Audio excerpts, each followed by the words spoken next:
And you are welcome back to the Alpine Esports Series powered by Binance. It's the third round, ladies and gentlemen. We've had 4 races, 2 more to go tonight, but only one can come out as the champion. We are deciding the championship tonight and who walks away with one of the finest prizes in sim racing. To guide you through all the action, my name is Jack Cunnane. Right next to me is the wonderful Thom Brouwer. Thom, how are you? I'm doing great, Jack. I'm so excited. We're going to crown the 3rd champion ever of the Alpine Esports Series. And we could perhaps actually see a champion that has been a champion before. Or we could see a brand new champion. Let's see what it is. What do you think, Jack? Yeah, it's going to be an interesting one for sure. Of course, just 8 points separate the top 2 in the championship. Dennis Schoeninger leads the championship coming into this week, but it was Tinko van der Velde who had an amazing second round to come out with a main race victory, and he got himself right into the championship hunt. 38 points for James Baldwin, and that's who could be the first ever back-to-back champion. If things go his way tonight, he could very well do it, and he's tied with Dominic Brouwer in P4. We'll go through all of that in a few moments' time. Actually, well, there it is. Dennis Schoeninger up at the top there from the previous round. As you can see, on the top with 58 points. Tinko van der Velde on 50 points, just 8 points behind. And James Baldwin and Dominic Brouwer tied on 38 with Wojtek Fiala in P5 on 35. Those top 5 are the only guys that can actually win this championship mathematically. Everyone downwards is not eligible for it. But for guys like Wojtek Fiala, you know, it's going to be a tough ask, really. He needs an absolute horrible round for everyone in front of him. Well, I mean, never say never, because we've seen some things happening in the last few races, some people not qualifying where they want to be. And of course, with this race, or with this championship consisting of 2 races each round, of course, this being the 3rd and final round, we're going to have a sprint race and a main race, with both qualifying for the sprint race and the main race happening as well. So, yeah, we'll see 2 races today, not just 1, but 2, and 2 opportunities to do very well or very bad. So let's see which one is going to be. Yeah, and you can see how quickly it can change. But do stay with us as we're going to head over to a quick ad break, and we'll guide you through everything in just a few short moments.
Welcome back to the Alpine Esports Series, powered by Binance. Well, if you are new here, you're absolutely welcome. You've chose a great week to come and join us as we decide this championship. If you are new, how does this work? Well, we are racing on Assetto Corsa Competizione, which is the official game of the GT World Challenge, and it is a fantastic platform that we use, and we're of course on a brand new track this week as well. But here's the car that we're using. We're using the Alpine A110 GT4, and it is a brilliant little car, Thom. I think it's a little pocket rocket, 360 horsepower and just over a ton.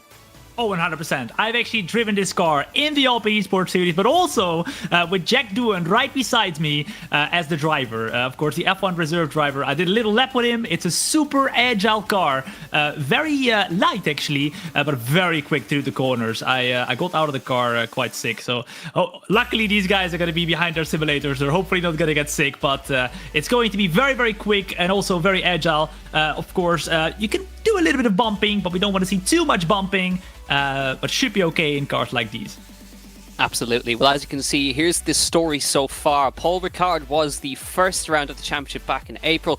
Then we went to Silverstone, but today we are at Valencia, and this track is absolutely brand spanking new to Assetto Corsa Competizione as well. Here it is, 14 corners, just over 4 kilometers. And what's great about this, Thom, is this is a total new unknown track for these guys. They haven't done a lot of laps, and it'll be, I think, a whole case of figuring it out, but you're trying to decide a championship while trying to learn the circuit. Oh, 100%. And this track is super technical. As you can see, the first sector, second sector, it's just turns. So a little mistake is going to offset all the turns that you're going to have coming up afterwards. So these guys don't want to make mistakes in the first sector and second sector for sure. And then the main straight, that is why you want to overtake. Now, this is the setup. We have a sprint race coming up first of 15 minutes. You can score 10 points in total, and the top 8 scores points.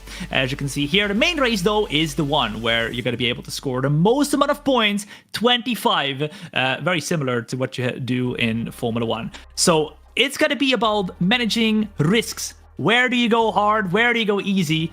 Do you go for the moves already in the sprint race, or do you wait for the main race? To show you what the Alpine Esports Series has in store, let's show you the highlights from the previous races.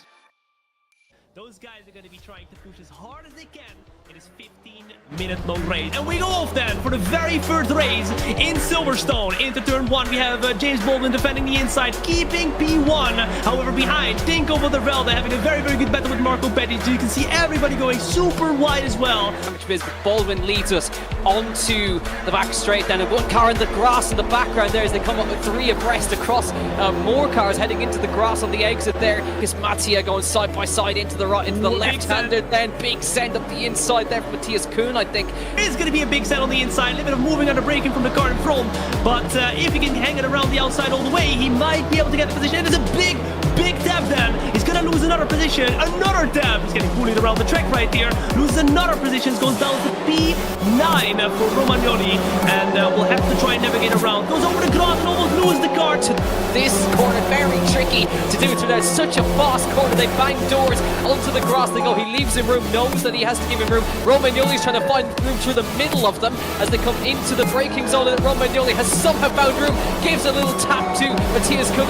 See that Page tried to go around the outside, but as soon as he gets offline, it just drags him all the way to the outside of that left edge. Dennis Schillinger make a rather easy overtake at the end. And Michael Romagnoli, he's been in the war so far. Move on the inside of the now into Chapel. That's not going to work. Victor Nicolay and these two have both got penalties. Super late on the brakes into the right hand of a put foot, forces himself wide. That'll give him the inside for the next corner though.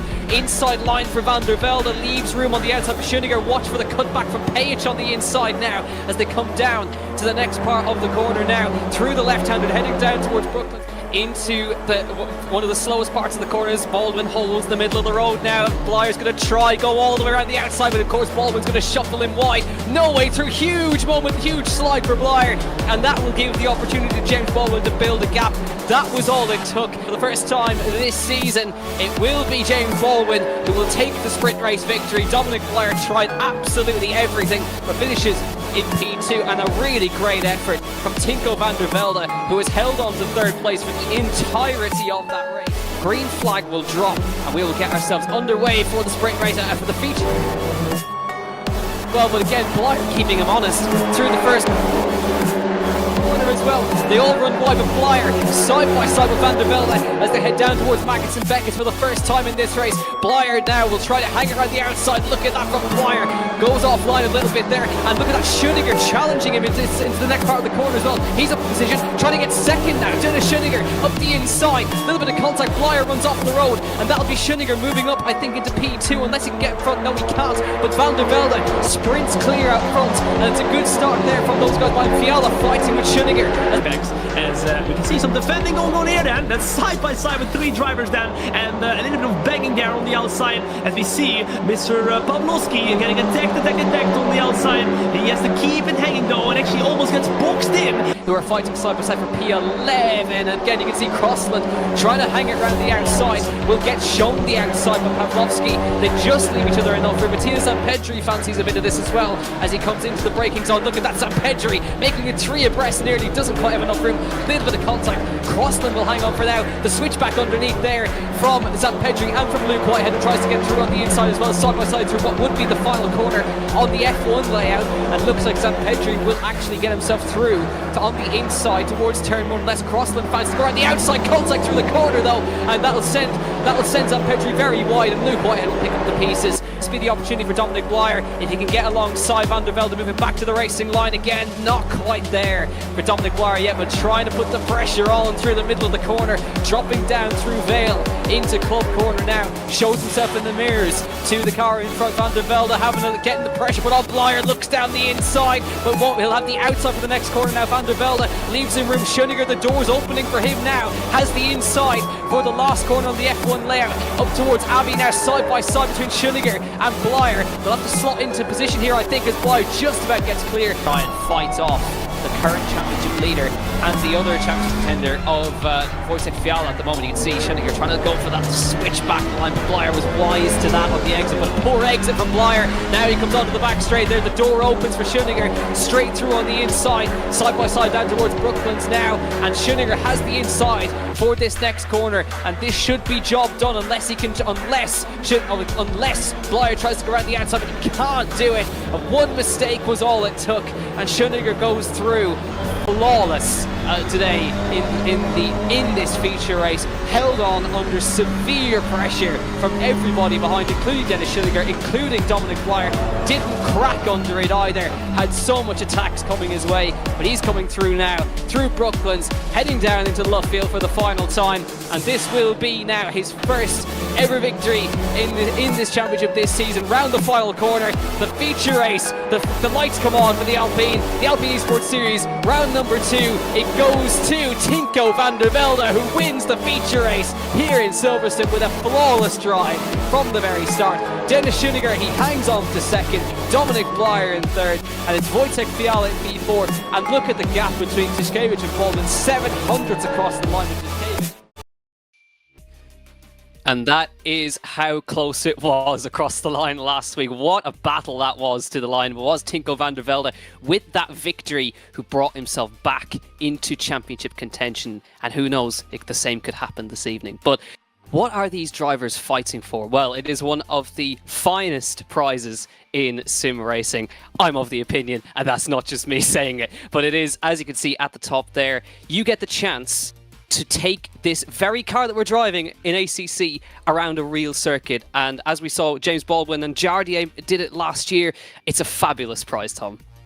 Oh, 100%. It's a money can't buy experience. You don't just get to drive an Alpine A110 GT4 quick around the track. Maybe just a couple of laps around like a living area, you know, but not an actual racing track. Of course, added on with 3,000 USD in Quanex, then P2, a Track Racer Alpine Racing TRX, and I've sat on a couple of those already, and oh my goodness, you can actually put them in a GT position, you can put them in a Formula racing position, and I mean, obviously they're all sim racers, so a very good price for them there. Then obviously we have the Adept gaming chair. I actually have one of those, the special Alpine Esports ones, and I can tell you one thing, they are super comfortable. Then for P4 we have the Tobii Eye Tracker 5, which is an eye tracker which you can use to simulate basically where you're looking, the camera in the game actually goes to that side as well. So it's basically like VR,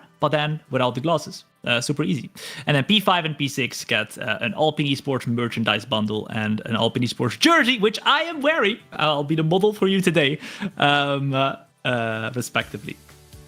Yeah, absolutely. And well, here is the prize pool as well for Binance, our title sponsor as well. The champion of the Alpine Esports Series also takes home $25,000 worth of Alpine token, all the way down to 10th take-home Alpine tokens. And also as well, you can see the Binance Fastest Lap Award in the championship as well, $1,500 of Alpine token, and the fastest qualifier lap from the time trial event, $1,500 of Alpine token, which we believe is going the way of Dennis Schoeniger, as he was the fastest man in the time trials. But Thom, what is Alpine token? Could you tell us a little bit about it? That's a good question.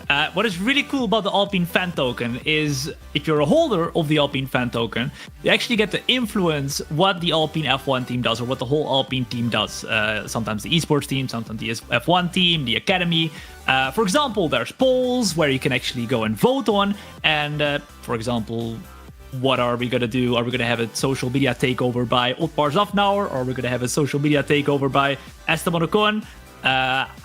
There's a party coming up actually for Alpine fan token holders in Spain, I believe I saw come by. So a lot of cool stuff to get more immersed within the F1 world is what you can do with the Alpine fan token. And whoever is going to be in the top 10 here are going to have plenty of Alpine fan tokens to do what their heart desires and get involved in F1. Absolutely. So $25,000 worth is no mean feat. But again, here we are then out for qualifying for the sprint race. Just 6 minutes long here for this first sprint race. If we look at James Baldwin, the reigning champion, coming into this third season of the Alpine Esports Series. And, well, can he become the first ever back-to-back champion? Can he be the first man to ever take home 2 championships? Let's wait and see. But he said to us last week, he hasn't done many laps around here, but he is, I'm sure there'll be plenty in the offing right here. But this is the man who holds all the cards this week, Thom. Dennis Schoeniger leading the championship. There he is right now. And 8 points clear at the top of the championship. He has to have a clean round this week. Oh, for sure. And I feel like you'll start seeing a little bit of nerves creeping in on both probably the top 6 runners for sure, because they are really fighting for the big prizes that we just showed as well. It's not nothing. This is one of the biggest sim racing competitions out there at the moment. And their true skills are being tested here, as we have 4 minutes and 40 seconds remaining in qualifying. Of course, a little bit of a shorter qualifying for the sprint qualifying for the sprint race, and then a little bit of a longer one for the main race. So this is where it counts as we approach what is going to be the very last turn of the track, which will be the start of the run. It will be Tinko van der Velde who's going to kick off the very first run here then. And as you can see, a big train behind, trying to profit from what is going to be a little bit of slipstream as the air ahead gets punched.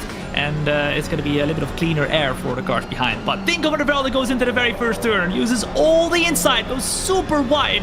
Actually, might even go a little bit outside of the track, but of course the track limits here around this track are a little bit further than that white line. So you can go over the white line, use a little bit of the green AstroTurf.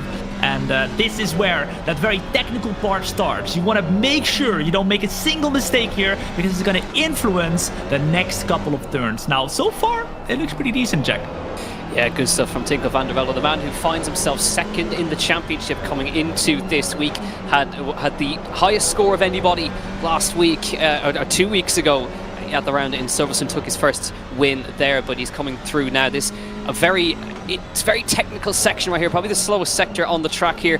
These sort of late apex hairpins, and again the corner that's coming up to him right now, he's got to flick it into a fast left-hander while breaking through a long right to get it stopped into this turn number 11. Got to get it stopped nicely, rotated into the right hand side and back on the power as early as possible before we get to this very tricky section now. Sausage curb waiting to greet you on the right hand side and on the exit. There's the sausage curb on the right, there's the bumps on the left. You can see the car moving around as you can go over the top of them there, because the access road, you've got the curb, then the access road, and then another curb, which really unsettles the car, then down into this brilliant last corner. I have to say, you've got to chuck your car in back on the power as early as possible, and Tinko van der Velde completes the first lap of Valencia. It's used again more for MotoGP. If you watch MotoGP, be very aware of this. But Tinko van der Velde goes to the top of the standings. James Baldwin go at the top of the 38.5. Dennis Schoeniger just a 10th behind. And look at that, Luke Whitehead with the same lap time as Schoeniger. But Wojciech Fiala out of nowhere has taken provisional pole, then 200ths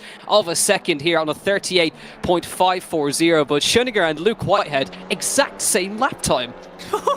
That is going to be very, very close. We do have a lot of very familiar names at the top as well, as Stoll actually goes up at the P6 there then, and very close lap times all the way from P1 to P10. Actually, in P10, we have got our champion from Season 1 of the Alpine Esports Series, Jardier, who has driven an Alpine A110 GT4 in real life as well, such as James Baldwin, who is currently sitting in that P2 position, but so far, so good. Very close lap times, couple of mistakes from the guys at the back in P14, P15, P16, with maybe a couple of invalidations all the way at the back as well, as we're on board currently with Jar J, getting ready for what is going to be another lap very soon. I think they're doing a little bit of a cooldown lap here, and then getting ready once again for that last and final lap, because as you can see, 1 minute 25 seconds, that is the time left in this qualifying session, so it's going to count here. Certainly is. Well, Wojciech Fiala is currently the fastest man. If there's anybody who needs to win both of the races today, it's him. He's on 35 points in P5, so he's 23 off of the leader, which is Dennis Schoeniger at the moment. Maximum score of 35, so it's not impossible, but it's going to take a massive round from Fiala, who's been very consistent so far this season, and we'll be looking to see now the second laps will be coming in now. Baldwin in front now by 200ths in front of Schoeniger, so he's managed to pop in a 38.445. Lucas Mattia is up in P6. Gert Fischer pops himself into P5 with a great lap there. Charlie Crossland into P8 as he came across the line there. So Baldwin currently provisional pole. Dennis Schoeniger in P2, and Wojciech Fiala by less than a 10th of a second between the top three. And Tinko van der Velde and Gert Fischer are also matched on lap times about that as well in P4 and P5. Lucas Mattia about to cross the line now. Does he improve? He does. P3 for Lucas Mattia. Brilliant effort from the Czech driver there. Brilliant effort. But Dennis Schoeniger is now about to come up to finish his lap in just a few moments time. But again, James Baldwin looks like he might have just nipped this by the smallest of margins, but less than a 10th between our top four and 6 tenths, covering 16 drivers here. And Dennis Schoeniger is a little bit up on his lap time at the moment, so he needs a little bit as well. Will we see Dennis Schoeniger here, who is going to go and get pole position? We'll have to wait and see. He's currently in the middle of the lap right there. A couple of corners left to go. And there's a QR code on the screen as well right now. Make sure, if you have not yet, get your phone out. Claim the Alpine airdrop from Binance, and you're going to be able to get it as well. Actually, this stream, we're going to have a couple of QR codes on the stream, so make sure you're ready with your phone all the way throughout. There will be a couple throughout the stream. But Dennis Schoeniger goes over the line to finish, but not improve. And then that means if nobody else improves, it's going to be James Baldwin. However, there's a couple of people on their laps right now. Isaac Gillison, who I've raced on in the very first season with him in this Alpine Esports Series. He was very, very quick. I wasn't able to stay close, but let's see if he's going to be quick enough here to get a better position, as we see a couple of people dropping up the field. Will it be Isaac Gillison with a better lap? It's going to be over the line, and it's going to not be an improvement. It's going to be then James Baldwin pole position or not, because Dominic Brouwer, who has been at the front as well in the previous races, is coming through the last and final turn, uses all of the track over the line very soon. Can it be Dominic Brouwer with a very late move? No, it is not, with towards Zidlo over the line as well. That is going to be our grid for the sprint race. James Baldwin on pole position, Jack. That's his second sprint race pole in a row for him. So that is a vital pole position that he had to take right there, in front of his championship rival as well, right there as well. Dominic Brouwer probably will be a bit disappointed with that as well. He's tied on points with James Baldwin, and he now starts P8. But all of our championship contenders are up inside the top 10. But remember, only the top 8 score points in the sprint race. Top 10 score points in the next one. Here is the grid then for the sprint race. James Baldwin by just a couple of hundredths in front of Dennis Schoeniger. And a really impressive qualifying effort from Lucas Mattia, who finishes in P3. Wojciech Fiala in P4, and Tinko van der Velde in P5. So that is 4 of our 5 championship contenders inside the top 5. Gert Fischer with a brilliant effort there, P6. Luke Whitehead, P7. There's Dominic Blyer, P8 for him. He is inside the top 10. He's P8 as well, so he's in a point-scoring position. Kamil Pawlowski in P9, and Charlie Crossland will start 10th. Then will be Marcus Toll and Maciej Malinowski, P12. Isaac Gillison for Zidlo. Then you have Jaroslav Honzik in P15. And then we'll have a few more in just a few moments' time. But Dennis Schoeniger on the front row with James Baldwin. This is going to be a mega fun sprint race. Oh, 100%. And remember, the sprint race is going to be a little bit of a shorter format. So a short race, and then of course after that we'll have the main race. This sprint race is only going to go and contain 10 points for the win. So even though James Baldwin had a very good qualifying here, which, if the conditions stay the same, he could do it again, right, in the main race. But yeah, he needs to make sure he performs here and in the next race. Because if he wants to have any chance of winning this championship, he needs 20 points of an advantage over Dennis Schoeniger. That's a big gap. Yeah, he needs a massive sprint race here. He needs maximum score today if he can possibly do it. We'll wait and see. But Schoeniger has been so consistent this season. Scored points in every round so far.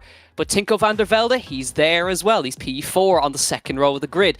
And we saw what he did from the second row last time. So let's wait and see. Here they are then, lining up just as before the final corner. Rolling starts, of course, in this one. But James Baldwin did win from pole in the sprint race last time.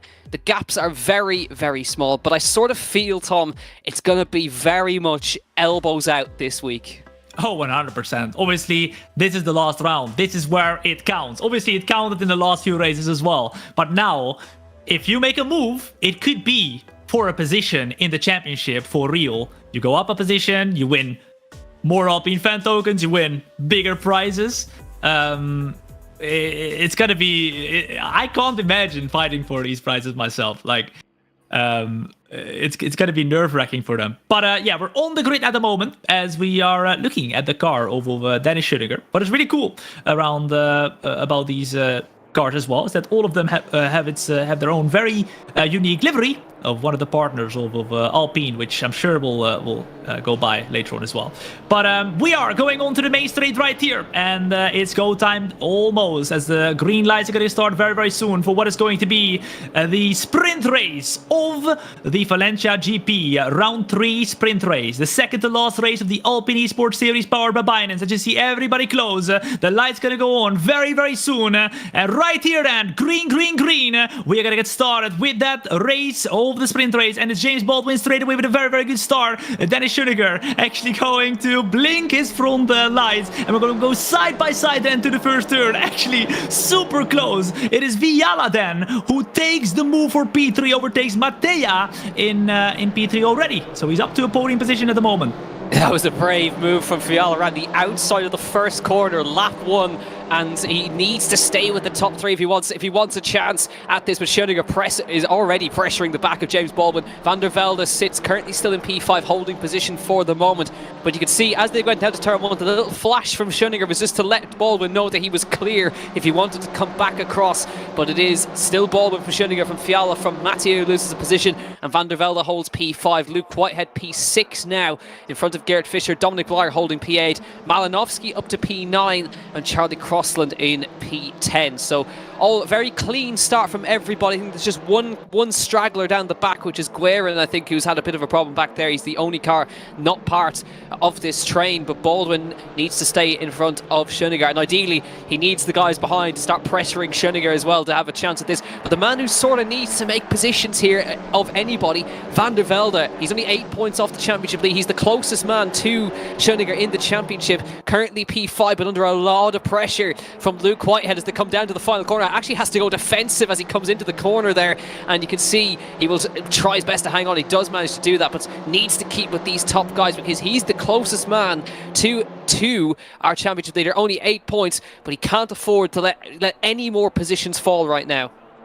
It looks like Dennis Schoeniger has a little bit more straight line speed compared to the car of James Baldwin. Same with Mattea, right behind the car of Viala. Look how wide they go, just about keeping those left-hand side tires on the green AstroTurf, because that is where the track limits are at. But super close so far as we approach the very technical section of the track here. Very tough to stay close to the car in front, especially when you're behind. A little dirty air. Make sure, if you have not yet, by the way, to claim your Alpine airdrop. The QR code is on the screen right now. Get your phones out, scan it, and you will not miss out whatsoever. But we are back to the fight. As we can see, Dennis Schoeniger right here with the fastest lap of anybody out on track. We know he's quick, but we also know James Baldwin is furiously quick when he's in that zone. Now, to be in that zone, you need a couple of laps. Is he already in that zone? We don't know yet, but 12 minutes to go in this race, and slowly but surely he has to get in that zone, because 0.2 of a second to Dennis Schoeniger. One tiny mistake is going to mean that, well, he's going to have Dennis Schoeniger on his outside, or inside for that matter. Yeah, absolutely. Yeah, and you can see, well, as well, if Schoeniger stays where he is, it's not exactly the end of the world, because the gap would only reduce to James Baldwin by just 2 points. So it wouldn't be a massive loss for Schoeniger, but of course he would want to get in front of Baldwin. As you can see, heading into the last corner, super close. We're on board with Gert Fischer in P7 as he chases at the back of Luke Whitehead, who's right in front of him at the moment. He's got Dominic Blyer for company right behind him, as well as they cross the line to begin another lap around Valencia here. And it's Fiala with the fastest lap this time as he came across the line. And you can see all of these cars with just one straggler down the back of Guerin, but the whole field is still in this big long slipstream train. Nobody making any moves, but so close. That was Pavlovsky on the back of Crossland in front. Yeah, he does lose a lot of time. You see, he has to go defensive into turn 2, forcing Gillison to the outside here. And Pavlovsky just even having a look has cost himself time. Running through this fast sector again into the right-hander, has a little look on the inside now. The car opens up on the inside and parks it on the exit as well. Does Gillison make the move? Pavlovsky's back up the inside now as they head through turn number 4 on the outside for turn 5, leaving to the room again. We have Matthias Zampetri making it 3 abreast. They go a little bit side by side, a little bit of contact on the door. Coming through turn 5 up towards turn 6 now, still side by side into the fast kink. They'll come again. Super good racing between these two, super close. Gillison is in front though as he heads into the braking zone for the moment, but again Pavlovsky not giving got one car off the road in the background, again off into the gravel trap. We'll see who that is in just a moment's time, but unfortunately more contact behind with Pavlovsky, I think, just getting in with Zampetri, but eventually Gillison gets through. But it took 3 or 4 corners for that to sort itself out, and incredibly close racing across the board. But that was unfortunately Jaroslav Honzik who was caught up in that. Oh no! It is Honzik then who loses the car. Actually went way too hot into the corner, it seemed like, or maybe got a little bit of a dab. The man who has driven the Alpine A110 GT experience, or has done the experience, is unfortunately going to be running behind the field, and it's gonna be tough to close up, because as you can see, everyone's so close to each other. Tiny mistakes, and we saw that in Silverstone as well, the last and final race, round 2, where if you make a tiny mistake, boom! They are there. They are side by side. Oh, and as we actually have a little bit of a battle in front, we are gonna see if that is going to be resulting in anything. It is Malinowski trying for the move here. Super close. He's gonna send it for sure. Oh, almost goes around the outside here then. It's a very good overtaking spot, it seems like. If you're close enough, you can send it up the inside, go around the outside, but I feel like the outside wasn't the place to be there, because going, of course, and having to take more track, you need a lot more overspeed there. But as we go back to the front, it's Dennis Schoeniger, still super close to the back of James Baldwin. He is sniffing. He is ready to profit from a little mistake. Super close as we approach what is going to be the last couple of turns before the main straight. Is he mounting up for an attack going into the first turn? We saw going into the first turn there is not necessarily the best place to overtake, but as you can see, they are doing a little bit of different lines here. Dennis Schoeniger going a little bit more aggressive compared to James Baldwin, it seems like, who is covering off the inside, but I mean, if you're in front as they go over those curbs. Man, there's gotta be somebody who is going to lose the car over those curbs there. The car moves like crazy. Yeah, it's scary to watch. You see the 15-second penalty for Tishkevich. I'd imagine that may be for the con side. We got one car off. Kamil Pavlovsky is off the road in the final corner So that's a weird place to go off, actually. That's midway through the left-hander. He must have had contact with somebody. Pavlovsky drops on the rear, so yeah, there was contact further down. So we'll keep an eye on that. But look at the top three. Look at Wojciech Fiala keeping up with these guys. James Baldwin also holds the fastest lap now as well, so he's doing everything right so far. But the problem is he still has Schoeniger right behind him on his tail. And Wojciech Fiala, of course, he sits P5 in the championship. There is the plus 15 seconds contact for a contact with number 12. That was for the contact with Jaroslav Honzik. So that was, according to the stewards, the fault of Tushkevich, and he gets a 15-second time penalty, which will drop him further down. There's also Matthias Zampedri's also managed to pick up a 5-second penalty as well, just popped up on the left-hand side of the timing tower there. And we'll imagine that maybe for contact, we saw that little battle with the contact with the number 14, and that was for Pavlovsky. So it was actually Zampedri who was involved in that contact with Kamil Pavlovsky and has dropped into the back. The only saving grace really for Jaroslav Honzik is that he has managed to stay in the field here and got kept on the back of the slipstream train. There's also been a problem for Charlie Crossland. He was right up in P10, and all of a sudden he's down at the back of the field now. So something happened in the mid-pack that we may not have quite seen, but I imagine the stewards will be keeping an eye on everything. But again, a couple of issues for a couple of guys here, but 7 minutes to go, still Baldwin from Schoeniger, and I imagine, Thom, Schoeniger is being very, very patient. He can't afford to try and move and then end up spearing off in the wall. Oh, 100%. And that is why he's currently in the championship, or, well, he's the leader in the championship standings. I think he'll try and stay behind for as long as possible. No unnecessary risk, but if he can win, he will. Also, I think it was actually Tichkowicz who probably got together with the car of Charlie Crossland. No confirmation about that yet, but could have been happening, of course, with Charlie, like you said, being up into the P10 position earlier. But Isaac Gillison currently up at the P10 as well, close to the car of Malinowski. But then a little bit of a gap from Malinowski to Brouwer, and Brouwer also a little bit of a gap to Fischer. As we go side by side then, it is going to be Jaroslav Honzik, who will not give up whatsoever. It's going to try. Oh my goodness, he squeezes him a little bit on the outside of the track, and Jaroslav goes up the inside. Beautiful switch back here then, and he's back in that P14 position. Jaroslav Honzik, beautiful move, and he does not give up. He lost that car earlier, we all saw it happen, and back behind, another move then, and it goes from bad to worse right there. For the car that was battling with Jaroslav Honzik, because my goodness, that is not what you want to see. You want to go forward, but it's not over yet here as they go side by side into a very technical section of the track. Will they be able to keep it side by side? Not quite, because around the outside here you need to make sure you have a lot more speed carried through the corner, and right there he was not able to, just about. Still incredibly close though, at the front of the field. It is a three-way battle for the win here. Anybody can still win. We saw what happened in the previous races is that P3 is probably in a prime position here, unless P2 just wants to stay behind. Because P3 can just stay behind, wait until the battle commences, and then just breeze past. We've seen it happen a couple of times. Oh, another battle then! And they're wheelbagging, Jack.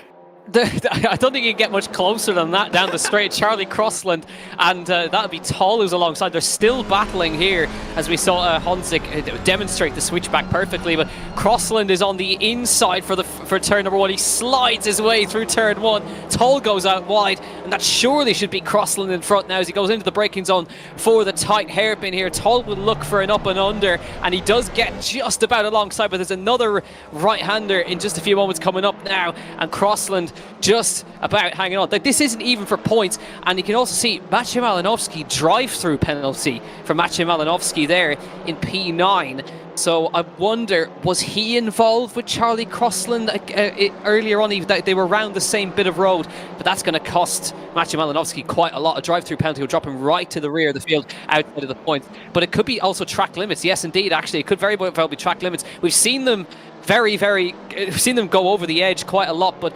again, it's very punishing. You only get 3 track extensions. You can't go beyond the green curbs in certain corners or the white lines in certain corners. And Malinowski might just push the limit a bit. But there's Fiala gets very, very loose over the bumps. 3 minutes to go. Top 3 have all gone clear now of Lucas Matea in P4, and they come out of the final corner now. Schoeniger I wonder, does he make the move? Does he not? He seems happy to sit there. He's very close, and he's closing as they head up towards turn number 1. 3 and a bit minutes left on the clock as they come in towards turn 1. Schoeniger not coming out of the slipstream, though. You can see Tinko van der Velde having a little peek in the background. He's hoping something's going to happen up here, and that's very wide for Baldwin. No, that's very, very wide. That'll certainly be a track limit for him right there. So he's pushing to try and stay in front here. 100% the track limits warning there. You can't do that too often, and definitely, as you can see, the pressure is on here. Dennis Schoeniger pushing. Well, not necessarily straight up pushing, but mentally pushing James Baldwin into some track limit warnings there. How many times can you do it? Just a couple, like Jack just mentioned. But we have 2 minutes and 42 seconds to go. So perhaps he has a little bit of a freebie left to go and get a track warning. But you don't want to go and do that too often, especially as it doesn't optimize your exit through the corner. And as you can see, still close as ever. Close as ever. Let's take a look at the incident of Pawlowski then, who there we go. He was oh my goodness, very close then through the there we go. A big tap. Both of them in the wall, or actually one of them in the wall, just about. One of them actually just about past the wall, which was quite lucky there, but not a very fancy incident there, which puts him down the grid.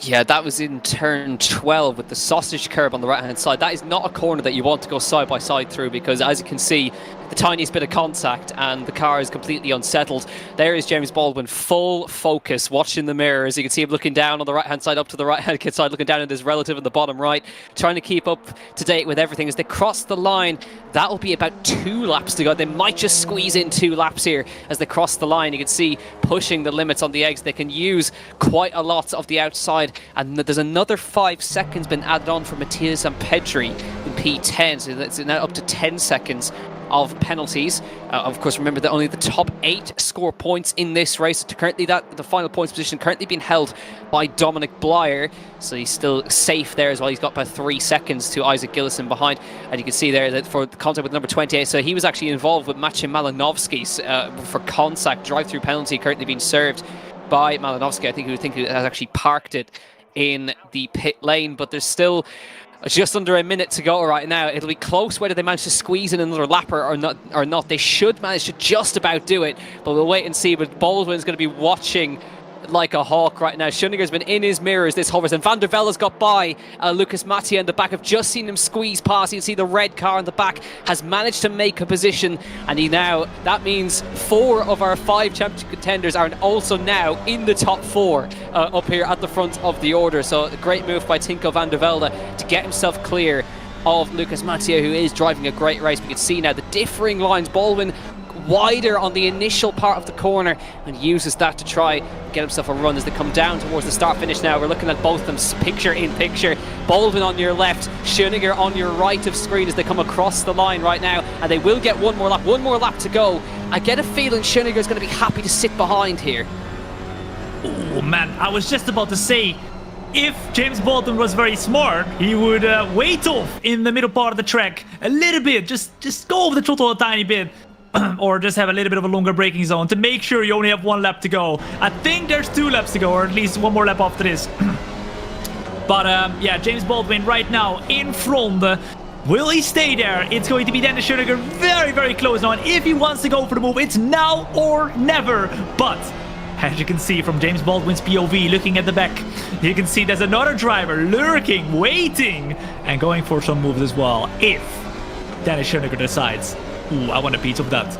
But I don't think he's going to do it, because 8 points here for Dennis Schoeniger would mean he only loses 2 points to James Baldwin, who is P3 in the championship at the moment. And there's only 1 more race after this, which scores the biggest amount of points. And that is what he wants in a little bit as well. But as we go on board, super cool POV here from the rear of James Baldwin's car. You can just see how much closer it is going into the turn, and then on the exit being able to put a little bit of space in between the car, him and the car behind. And then we go through a very, very, very tough part of the track. James Baldwin goes way quicker, actually. He puts a big gap in between of him and Dennis Schoeniger. And you'll see once again that they take a little bit of a different line here. Yeah, that's it. It's not going to be enough for Dennis Schoeninger. It's going to be the checkered flag this time by as they come around the final corner, held on and takes an important one here as it comes across the start-finish line. Sprint race here in Valencia goes to James Baldwin, his second sprint race win in a row. Schoeninger finishes in second. Wojtek Fiala finishes in third with, I think, Matteo actually got back by Tinko van der Velde again. So van der Velde relegated back down to P5, and all of these cars streaming across the line still very closely together. You got Tishkevich, then Crossland and Toll, and then the final two are in the pit lane right now. So Baldwin takes an important sprint race victory, but the gap only closes by 2 points. So still very much advantage Dennis Schoeninger. 100%. And just about in the end, actually, James Baldwin grabs the fastest lap as well. Obviously, there's a prize for the most fastest laps in races too. So it's going to be interesting to see if he's going to be in contention for that later on. But a great start from James Baldwin to get closer in that championship. Obviously, the championship, the reigning champion, right, from last season. But it's just so tough to get closer when you have such a dominant Dennis Schoeninger right behind, who is only losing 2 points here, really. Yeah, so it's again, he outscored everyone else as well. Tinko van der Velde finishing in P5 in that one as well. You can see Wojtek Fiala had a good round there as well. He needed to sort of get himself further up the order. That will jump him in front of Dominic Brouwer in the championship as far as I can see so far. We'll keep you up to date, but you can see James Baldwin taking the win from Schoeninger, from Fiala, from Lucas Mattea, who didn't give up. He got passed by van der Velde on the second to last lap and managed to get himself by in the end as well. But there's still the big race, the main race still to come, which is where the big points are scored. But as far as I can see, Wojtek Fiala will jump up a position in front of Dominic Brouwer heading into this round as well. So he keeps himself in it just about by finishing in P3, but Dennis Schoeninger still has the championship lead, and Tinko van der Velde will just be a few points extra behind right now. He's still very much in the fight. There's not much in it, as the gap will just go out to about 13, 14 points right now. But it means these guys need to go all out in the sprint, in the main race. 100%. Obviously, we have the main race coming up very, very soon. So don't go anywhere. We're going to have the qualifying, which will be a little bit longer than what we've seen in the sprint race, which should also make it even closer in terms of lap times, because obviously having one shot or two shots here that they had in the sprint race qualifying is going to put the pressure on and get the mistakes out there as well, with there being a little bit less pressure on the drivers, but also more because there's more points to be handed out. So it's a double-edged sword there, but yeah, it should be very, very interesting. Obviously a longer race as well, which should actually put into play a little bit more the tire temperatures, the tire wear, because you want to keep those tires alive all the way through the race. And because this track has so many turns, there's going to be a whole lot of load on the tires as well. So it's going to be very interesting to see how that's going to go. But we have a quick word for you. We'll be back very, very soon.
I never thought it would be that realistic, so it's very, very great.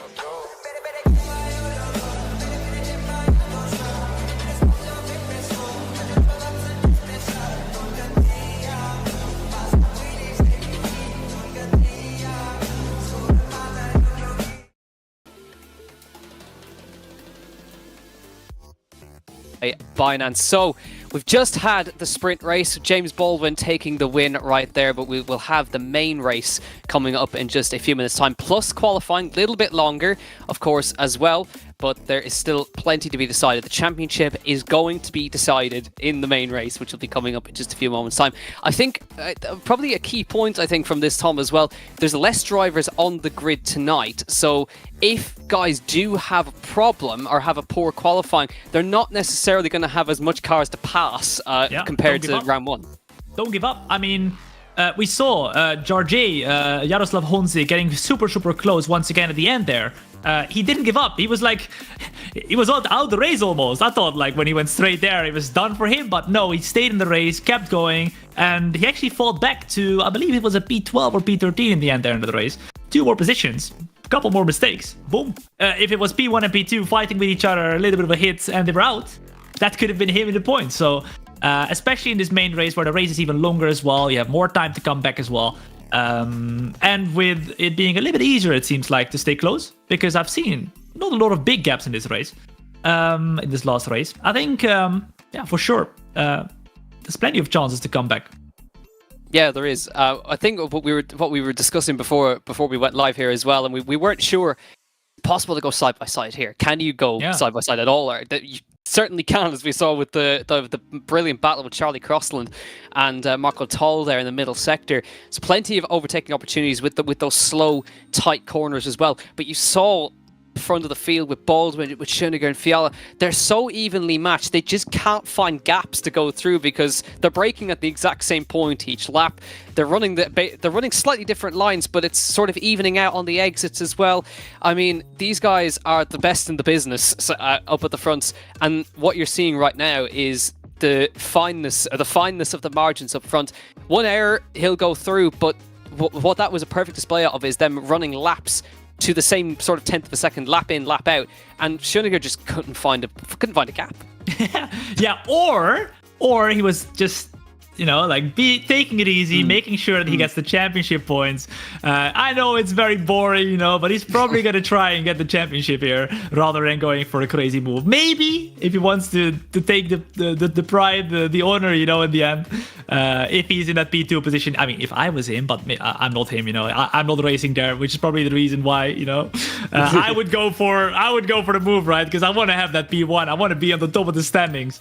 But yeah, in the end, the championship standings is all that matters. I would love to know from you watching right now though, where do you think the best overtaking spot is? Is it turn 1, or do you think it's in the technical sector that's in the middle where you saw them going side by side? What do you think, Jack? Well, I know where you don't do it. we figured out which is turn 12. It seems to be the sort of turn 4 after you come out of sort of turn 1, the little kink to the left. Then you've got the after the kink, it really opens up into a tight right-hander. I've seen lots of guys chucking it down the inside there, and the last corner sort of hit or miss. Turn 1, I was not expecting, where we've seen guys go side by side through turn 1. And Wojtek Fiala actually go around the outside of turn 1 on lap 1 on cold tyres, which is brave, but it's possible. So sort of I'd say turn 2 and turn 4 for me, I think. They'll be the ones to watch, but you could see as well, slipstream effect. Everyone's in a slipstream train, so you're not going to see much movement around. And you don't want to get yourself out of that train because you'll end up just falling back. It's like cycling. Yeah, no, exactly. You saw like once the gap kind of formed, you saw like people like dropping back a little bit, that gap getting bigger and bigger, and then yeah, it's gonna be very, very tough to close in. But then it's down to if you're able to keep those tires alive, have the right tire temperature, which obviously when you're pushing, trying to get closer, the tires are only gonna get hotter and hotter, which allows you to slide more, and because you're sliding more, you get more tire wear. It's like a vicious circle. It gets worse and worse and worse. And yeah, when you're just close behind and able to stay close but not over push the car, that's when you're kind of in the optimal conditions. But yeah, let's see how it's gonna go very, very soon. Obviously, we got the qualifying coming up very soon. For those of you who are just joining in to the Alpine Esports Series Round 3, this is the grand finale, the final race coming up soon. We just had the sprint race. Very soon we have the main race and the champion will be crowned. And even if you did not watch round 1 or round 2 or even the sprint race here, you're just tuning in, chill back and relax, because this is gonna be a show and a half. I can't wait. I'm looking forward. It certainly is. It certainly is. But we will be back in just a few moments. We'll get you a chance to relax, and we'll be right back with the main race in just a few moments.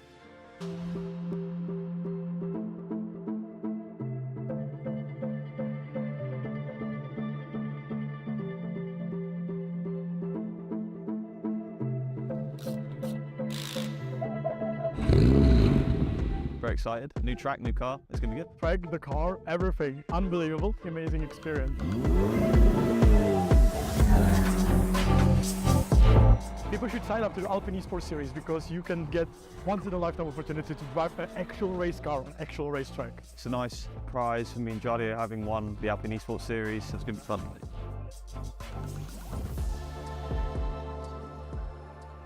First time driving a GT4 for me, so very excited. I don't get many opportunities to drive a real car, so any track time's great, and yeah, thankfully won it, as did Jardier, and now we get this great experience. You cannot put a price on this incredible experience you get from going from your computer to here. And only thing you have to do is just do some online races and practice and do good, you know, and be smart about it. There's going to be another Alpine Esports Series. Keep your eyes peeled for that. Follow them on the social media channels so you don't miss anything. It's going to be more competitive this year than it was last year, so looking forward to it. Just do it. Do it. It's worth it.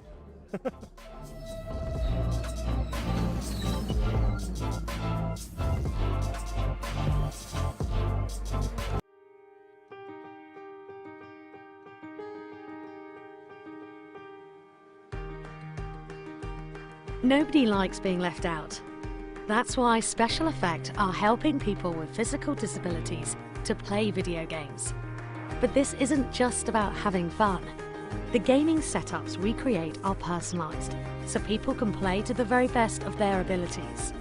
And that opens the door to inclusion and independence, confidence and creativity. Help us level the playing field and create more magical gaming moments. Because it's everyone's turn to play.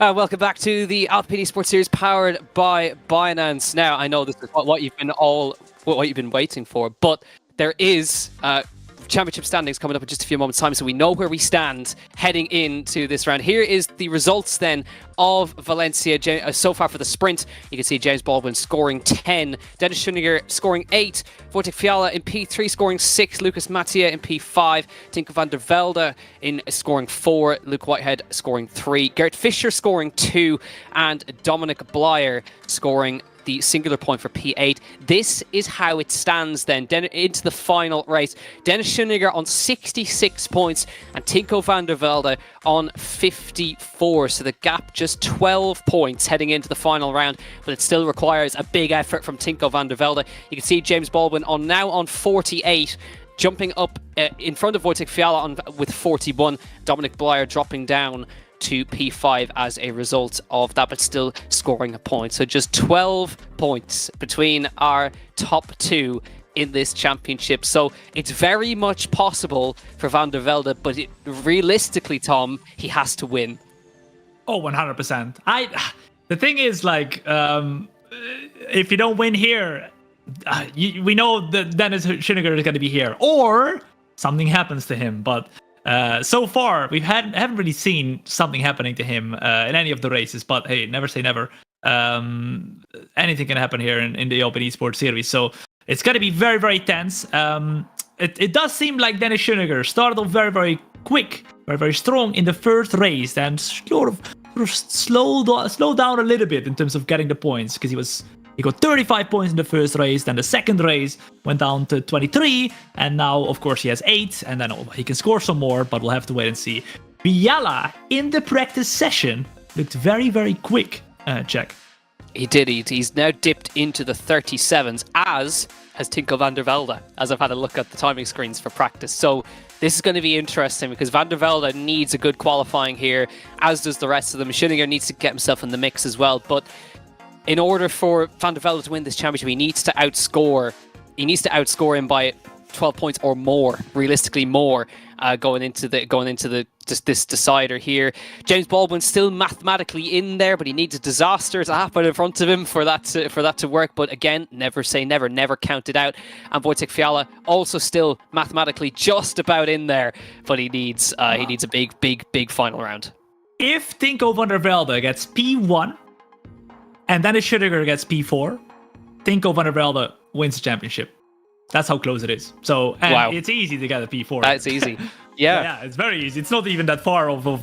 we saw the top 3 being super close the whole race alone last in the sprint race, right? So it could just be 4 people very, very close there as well. I'm wondering who is going to be at the top here. Now, in the qualifying session, we're going to have 11 minutes now compared to what I think was 7 minutes in the sprint race. So it's going to be a little bit longer.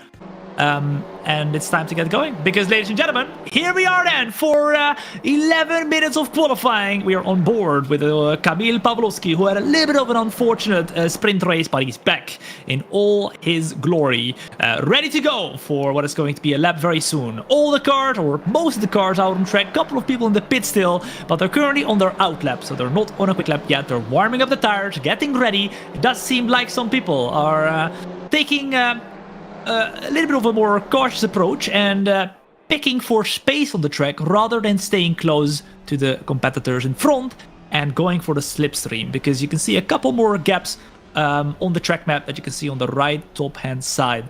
I'm wondering, Jack, what would you do? Would you stay in the slipstream here, or would you go for the free air? Yeah, this is a conversation you always want to have. Yeah, but I think this track, I don't actually think the slipstream is having much of an effect. So I think you'd rather have track space because it's so technical around the middle sector as well. You don't want to get caught behind another car. But again, if you're following a car like Dennis Schoeninger, then you want to be right behind him just to see what he's doing. So yeah, it's sort of a fine balance, but there's always that debate whether you want track space or you want slipstream. But everyone seems to be sort of evenly spaced right now as Gert Fischer really attacking that curve. And you can see as well, even his driving position, he likes the steering wheel really down low compared to a lot of people, sort of down around his middle as well. Some drivers like to have it high, sort of at eye level. Some like to have it down low. And Gert Fischer with a sort of very upright driving position, but obviously that allows him to feel everything that's going on through the wheel as well as he begins his time lap. They only managed to get 2 timed laps in last time. They'll get an extra 1 or 2 on top of these as well as they come into the first corner right there. This is the last qualifying session of the Alpine Esports Series powered by Binance as well, and the most important one for our championship leaders as well. No invalidations, no poor qualifyings are required here. They need to be absolutely on the money. We've also managed to gain Marko Pejic in the meantime. He missed the sprint race, but I could see him up there on our timing screens as well, adding another car into the mix as well. So now we move to 19 cars for this one, as Marko Pejic has been quick in these championships as well. So we'll wait and see now, but very important. I don't expect the quick laps to be the first laps, but I'm expecting it to be as close as we had last time, and some 37s are on the board. Oh yeah, it's gonna be quick.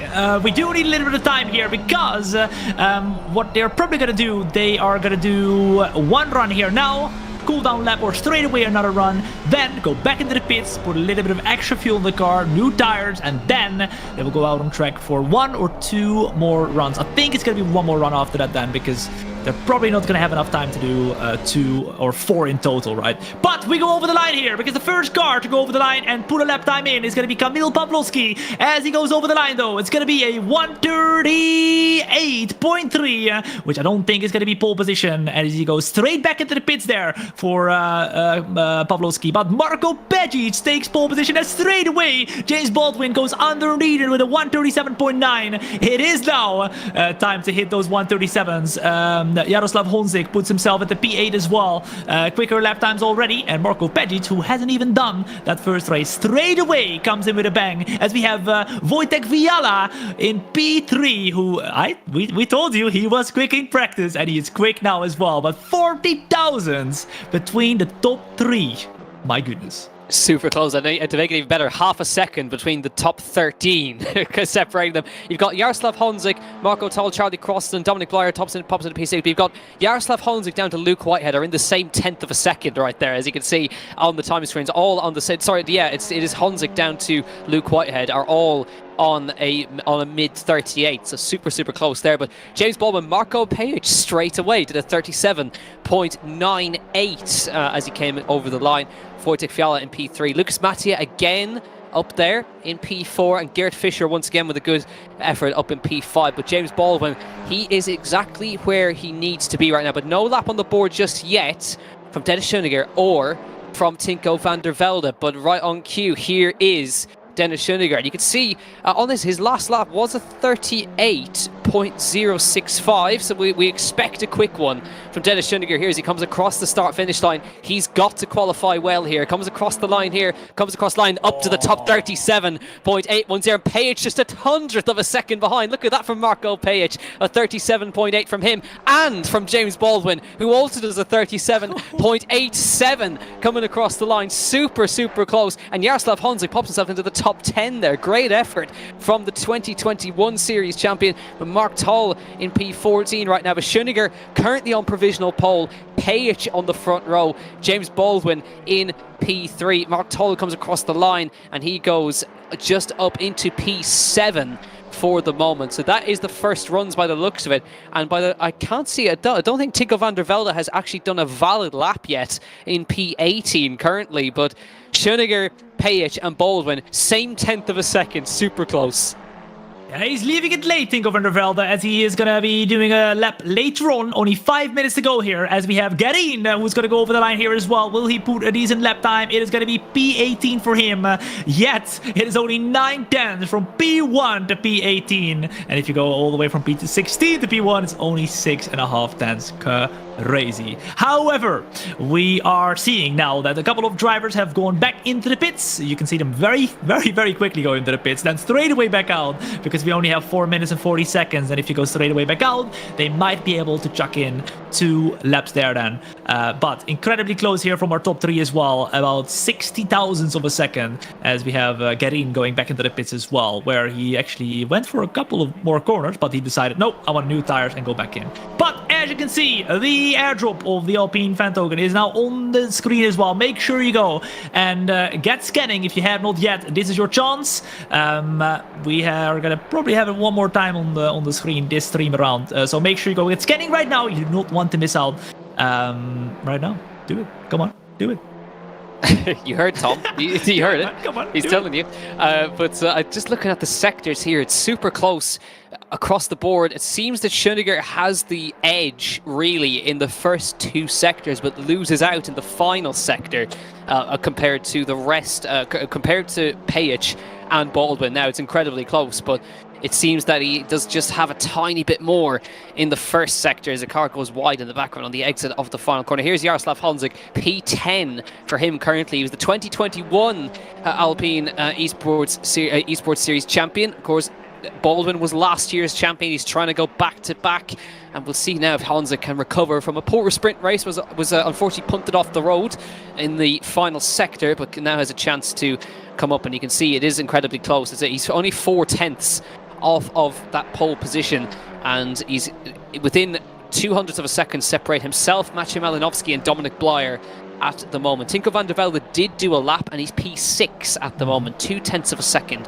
off of Dennis Schoeniger. But the final, probably final 2 runs will get underway. I can see van der Velde is coming out of the final corner now, and we'll see if he can sort of improve. He does need to get himself closer to that top end for the moment, and we'll see if he can do that in just a few moments' time. But it is incredibly close across the board, just a couple of hundred separating our top 2 at the front of the field. 100th of a second between Schoeniger and Pejic, and just 600ths between Baldwin and Schoeniger at the top of the order, and just about half a second realistically covering the top 7. Ooh. Car goes off. And I think they're going back to the pits. Sector, and they gave us a bit of a scare there as they came through. I thought that was one of our championship contenders, but again, just pulling off the road. It's an awkward sector to get out of the way there, so we'll wait and see. But Mark Toll currently inside the top 10 at the moment, but the final runs will be underway. Just 2, I reckon they'll get about 2 more laps in, and we'll see who takes probably the most important pole position of the season so far. 100%, and that was just about on time to go back into the pits, because he's gonna have just about enough time if he goes back out on track right now to do another lap. Viala in the pits as well in the meantime. Will he make it out on track to do another lap? I don't think so. No, he does. He goes back out on track. Viala then out of the pit lane. That's gonna be incredibly close. I think it's... is it gonna be on time? Oh, there you go. He's using all the track there. I don't think he's gonna make it. It's gonna be close. Yeah, it's going to be really close, but he's also going to have to get out of the way of cars that are on fast laps as well. This is going to be tight for Wojciech Fiala. He might just about make it about a second or two, but he's got to push flat out on this lap right here to get himself across the line. He'll only get one attempt. So obviously whatever attempt that he did right there wasn't happy with, came straight back, and is now going to have to rush around to try and get onto another lane. You can see the attitude of the car as he came through right there. In just a few seconds ago, but it's incredibly close. Van der Velde had backed off on his previous lap and is now going for another attempt. So this is the final effort now from all these guys. Isaac Gillison has popped himself inside the top 10 as well.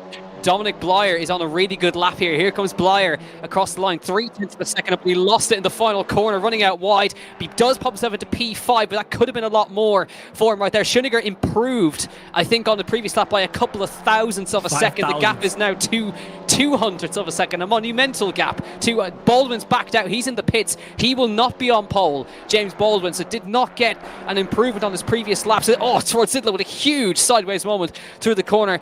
You can see Jaroslav Honza coming across the line, 39.2 on the previous lap, but it looks like Schoeniger has done enough here to try and steal, unless Marko Pejic can pull something out of the bag here and relegate Schoeniger to P2. No, Schoeniger backs out, so he's not on an improvement. Is Marko Pejic? No, he's not. So that is the answer. Nobody, by the looks of it, was on a massive improvement on that lap. But the man we need to sort of keep an eye on, the man who could probably do it, is Tinko van der Velde. He's P7 at the moment. He needs to pop himself in to that top 5 to keep himself in with a chance. 12 points is the gap in the championship. Schoeniger is currently on pole, but is van der Velde doing enough to try and steal pole here in Valencia, or can he at least get himself further up the order to start closer to his championship rival? He comes across the line now. Does he improve? No. It's P7 for Van der Velde, not enough, and didn't go quicker, so he's going to have to start from the 4th row of the grid. So a big task for Van der Velde, but probably the most important pole position of the season goes the way of Dennis Schoeniger. 100%, and that is going to put him in prime position and pole position to get that championship win. But hey, he's going to have a long race to go still. As Julian Garin goes back into the pits, we have Isaac Gillison still on the lap right here in that P10 position at the moment. 3.5 tenths only separate P10 and P1, so a tiny improvement could put him up a lot of positions, but no, he goes back into the pits and he calls it a day. And ladies and gentlemen, that looks like the qualifying done, but I think actually, no, Matthias still on the lap right here. He is going to go and continue, go over the line, and that will be the last and final lap of qualifying ever in the Alpine Esports Series Season 3. And that is the end. No improvement for him. Yeah, just as we cut away, Wojciech Fiala improved to P4 just across the line. He did make it by about a second across the line there, but Wojciech Fiala with a 37.905, only a tenth of a second off of pole, but Dennis Schoeniger once again taking pole position for the main race. Super important to take it right there, but again, he always seems to pull it out when it's the absolute prime opportunity.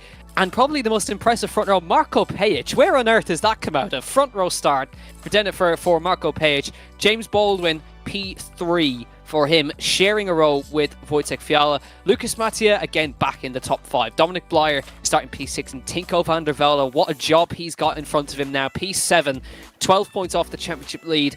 He needs something to happen up front. Mark Toll in P8, Gert Fischer starting P9, Isaac Gillison taking the final top 10 position. Then it's Charlie Crossan and Jaroslav Honzik in P11 and P12. Maciej Malinovski starting in 13th. Luke Whitehead and Matthias Zampedri will start P14 and P15. These gaps are so close across the board right there. Just a couple of tenths separating the field right now. But I think it's just going to be a case now. Dennis Schoeniger just making sure he gets himself to the flag, because really he's in the best position possible. But very impressive from Marco Pejic, considering he didn't even do the sprint race, to immediately put it on the front row. That's an amazing effort. 100%. 100%. He looked quick in the practice session as well, such as Fiala, actually. So we'll have to wait and see if they can keep up in the race as well. Marco Pejic is probably on, well, a little bit of a back foot here, because he hasn't done a race yet. With Dennis Schoeniger, of course, keeping that P2 for the majority of the sprint race. Marco Pejic will well, either be on the back foot, or maybe he's going to have an advantage, not knowing what to expect, going crazily quick, overtaking Dennis Schoeniger in turn 1. I don't know. I can see it happening. Let's see. But yeah, something needs to happen here if anyone wants to deny Dennis Schoeniger from that championship. But if there's one person who doesn't want to deny Dennis Schoeniger, it is Dennis Schoeniger. Luckily, though, we have a lot of people in the midfield as well, still battling for big points too. In the championship, obviously, the top 10 all get a chance at getting some of the Alpine fan token prizes, and then the top 6 as well, with the partner prizes of Alpine Esports. Some huge prizes up for grabs, so it's going to be very interesting to see what kind of last lap moves we're going to have here. But a very interesting top 10 here. A couple people who we haven't really seen in the top 10 all too often yet, like Toll, it was Fischer, but a couple of people who we already have seen a few times. Let's see if we're going to have any different results to the sprint race. But so far, already with the starting grid, it's going to look like a spicy one. Certainly is. So we have a 12-point gap between Schoeniger and Van der Velde in the championship. There's an 18-point gap between James Baldwin and our championship leader Dennis Schoeniger. So big moment for Schoeniger. If he finishes in front of both of them, that's simple. He's won the championship. But these guys, something drastic needs to happen at the front, and we'll see what can happen. But it's been an amazing series so far, and it's only going to get better with the finale coming up in just a few moments' time. The final race of the Alpine Esports Series, powered by Binance, here live from Valencia. 25 minutes to decide a champion, and we will go green for the final race of the season. Away goes Dennis Schoeniger at the front, gets clear of Marco Pejic. Baldwin will try desperately to get up alongside Pejic at the turn 1. Fiala having a look as well. Baldwin having a quick look on the inside. Pejic tries to go around the outside of Schoeniger into turn 1. Marco Pejic laying it all on the line through turn number 1, and he gets the position for the moment. His Pejic clear into turn number 2. Schoeniger back up the inside into turn 2. Shows him the outside as they come through turn 3 now, and Schoeniger just about will hang on here into turn number 3 and into turn 4. Pejic still having a look here, can't find a way through. Mattia getting in front of Fiala there as they came through turn 4 into turn 5. Super close into turn 1, but it's Schoeniger who leads from Marco Pejic, who had a proper go, and he still managed again. Schoeniger with the defense of the century to keep him behind. Oh, he regrouped super quickly there as he lost the position for just a couple of seconds, straight away sending it up the inside. Little bit of a tappy tap, a little bit of a touchy with Marco Pejic, as we have a side by side going on here, and 3 wide. A little bit of a moment there then for Tinko van der Velde, and he's up to P6 then, as we have a huge moment, a little bit of a drift, and it's going to be Charlie Crosland who loses the car, goes all the way to the back, and he has to come back through the field. Man, oh man, that is not the start you want here, but it's 23 minutes to go, a lot of time to come back, and I think he just lost a couple of seconds here. As we have Mateja going super wide then, he has to go over those curves, and those curves are deadly, so it's going to be the car Fiala overtaking him up at the P4. We know Fiala is incredibly quick as well, so perhaps he's gonna get involved here with that P or top 4 fight for the win. But Dennis Schoeniger, a little bit of a gap already to the car of Marco Pejic. Obviously they've been fighting, as we see a double move there, side by side going on as well on the straight. Who is going to be having the most courage, so sending it in the inside or around the outside in the very first turn? Here we go then, what's it going to be? It's Honzik on the outside of Luke Whitehead. He leaves him room with drift super wide, and Whitehead says thank you very much, and he goes through on the inside into turn number 2. There's so much fighting. Guerin going super deep into turn 2, and that'll be towards Zidlo going up his inside there. And in front you have Kamil Pawlowski fighting with Tishkevich, I think that is in front of him at the moment. So that is super close between everybody back here, but crucial that Schoeniger held on to the lead right there, but Page gave it absolutely everything around the outside, and it was crucial as well. Van der Velde making a double overtake in that middle sector. That was that contact we saw earlier, but he managed to slip up the inside of both cars and moves up into P6 now, so getting closer. Mattia getting a 5-second penalty immediately, so that is going to hurt a lot, because he's going to drop down the order outside of the points by the looks of it for the moment. But Lucas Mattia already just gone on to lap number 2, and he's picked up a penalty already. Wojciech Fiala 8/10 off the back of the leaders here, but the man who needs to get himself up to that lead train, if he can at all, is Tinko van der Velde. He did it before in previous races. We saw what he did in Silverstone, and we can't count anything out here as Isaac Gillison goes on the attack now. He's up to P9. Maciej Malinowski behind him. Gert Fischer is the man he's trying to attack here. But there is Tinko van der Velde, and he's the man who needs to get himself up the order here. Now, he's gained a position because of Mattia's penalty, but he's got to get up to that lead battle. He has the fastest lap as well, as it actually just got taken away by Marko Pejic in P2. It's just incredibly tough there to overtake that P1 position. Or maybe we'll see a little bit of a different story right here compared to the sprint race, because Dennis Schoeniger, the championship leader at the moment, also the leader in this race, was in that P2 position last time out, didn't overtake P1. Being behind super close, but perhaps that was part of his strategy to keep his position for as long as possible. But now we have somebody chasing with slipstream compared to no slipstream for Dennis Schoeniger, so maybe it's going to be a little bit of a different story here. James Baldwin, though, right here to the reigning champion in P3 as he tries to stay close to the car of Marko Pejic. It's crucial for him that he's going to overtake Marko Pejic, because Marko Pejic at the moment is down in P9, or maybe even lower after that last race, because he didn't, of course, do the sprint race. So it's going to be crucial for James to get as many points, to get high in the championship, or even for Marko to get as many points here and go up a couple of positions for those prizes. So they are going to have a lot to fight for, because obviously P2 in this race gets 18 points and P3 gets 15. So 3 points of a difference here from P2 to P3. 10-second time penalty for Dominic Blyer as well, down at P7. So penalties rolling in early on. And there's your Alpine airdrop. Make sure to get your phones out, get scanning to claim your airdrop. And that was a mistake from Marko Page. I think this needs to be a chance now for Baldwin to get in front. He does seem to be clear. Gert Fischer gets a 5-second penalty. Here comes Baldwin. This is an important move. He can't let Schoeniger get away. The gap is a second. And again, Page just lifts off the throttle, lets him through. And you can see now Schoeniger, just with that mistake, he's gone very wide through turn 1, though. That'll certainly be a track extension for Dennis Schoeniger. And he obviously using them. You have 3 to use, and you'll see them using them sort of strategically at certain points. But again, you can see Baldwin, the urgency. He knows he can't let Schoeniger get away in this early stage. Here's the penalties. The number 13 that was Lucas Mattia for the contact with number 22 with Wojciech Fiala, actually. So that was, I think, that was probably when he rejoined on the circuit there, when there was a early on. Number 4, that was Gert Fischer for the contact with Dominic Blyer. Dominic Blyer has got a 10-second penalty for contact with Isaac Gillison, it seems, in P number 9. So plenty happening. And on top of that, Kamil Pawlowski's also got a 10-second penalty down in P15. So that was for contact with the number 26, which is Mark Toll. And that was we're only on lap number 3, and we've had this many penalties given out. But crucially now, you can see the gap, a second between Baldwin and Schoeniger. He can't let him get away. He can't let him get away. No, he can't, because when he breaks that slipstream, it'll be the beast unleashed. Or maybe he's using too much of the tires right now, trying to build that gap, and then it's going to pay dividends to James Baldwin's pace towards the end of the race, where maybe he's going to try and stay a little bit more calm now and have that pace towards the end of the race. But look how close everyone is still. This is the fight up until P6 then. 6 cars within that fight for the P1. However, P1 does look like there's a little bit of a gap now forming, slowly but surely.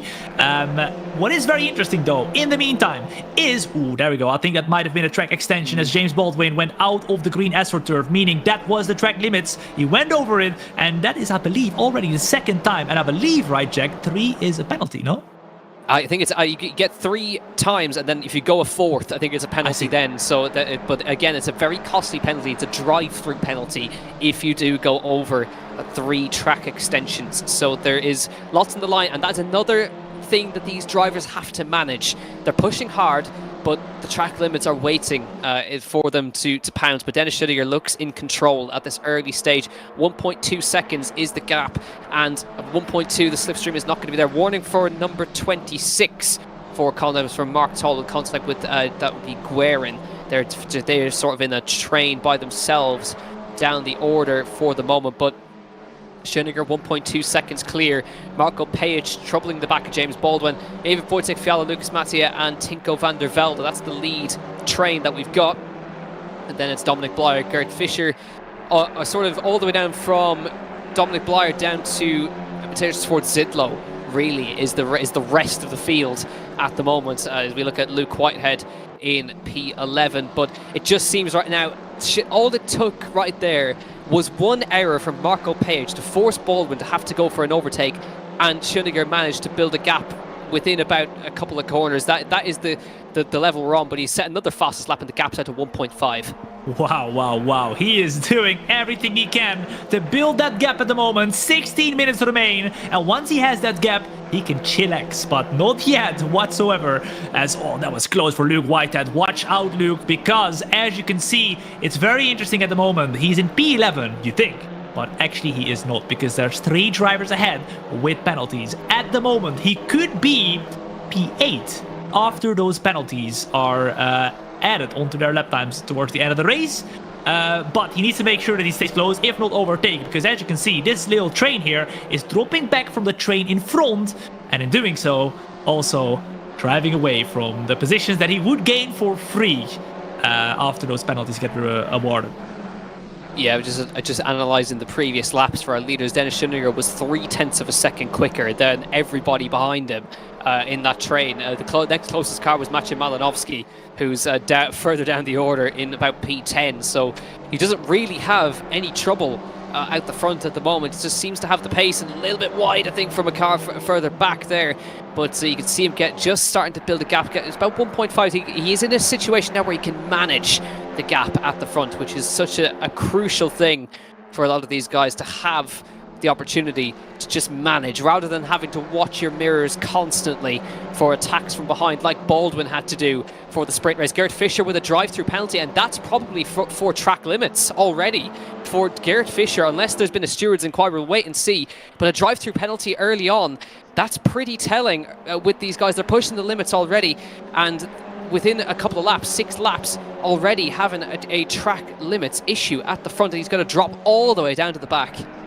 Oh my goodness. In the meantime, also there's some very fun news on the Alpine Esports side, because one of the esports prodigies for F1 Esports, Ruben Pedreño, who has been actually at this moment in time been driving the F1 Esports Challengers event, which is an event to try and qualify for the official F1 Esports Series that happens later on in the year. Ruben Pedreño, Alpine Esports driver, has been trying to qualify for about 6 weeks now, with 6 races every single week, and tonight he has qualified. So a big congratulations, everyone in the chat as well. Make sure you congratulate him. He is now officially qualified for the brand new season of F1 Esports, and hopefully we'll see him drive for the Alpine Esports team this season as well. Yeah, great job, Ruben Pedreño. He's a lovely young guy and a very talented driver. So best wishes to him, and I'm sure he'll be right up the front end when he gets it. If he does get a chance to race at the front end, but he'll have a go at the Pro Exhibition, which will be coming up, I imagine, when we head into the new game cycle, which is coming up very soon as well, which we're all very excited for. But you can see Malinowski is all over the road in front as we were on board with Luke Whitehead. They're really attacking the curbs, drifting that car through the fast right-handers here. And so we can see that I think Gert Fischer has actually parked up in pit lane. Yeah, he has. So that's a retirement for Gert Fischer in the final rounds. Unfortunate for him, but I believe that it was for track limits, that drive-through penalties. That is something we've got to keep our eye on up at the front end. I'm sure that these guys will be managing it, but it's very easy to just make a tiny error, and it's sort of half an inch over the line, and it will register it as a off track. So you cannot afford to have that. We've got a 5-second penalty for the number 6 car for Charlie Crossland, or for Guerin. That is for him. So Charlie Crossland picking up a 5-second penalty. So Schoeniger now 2 seconds clear up front.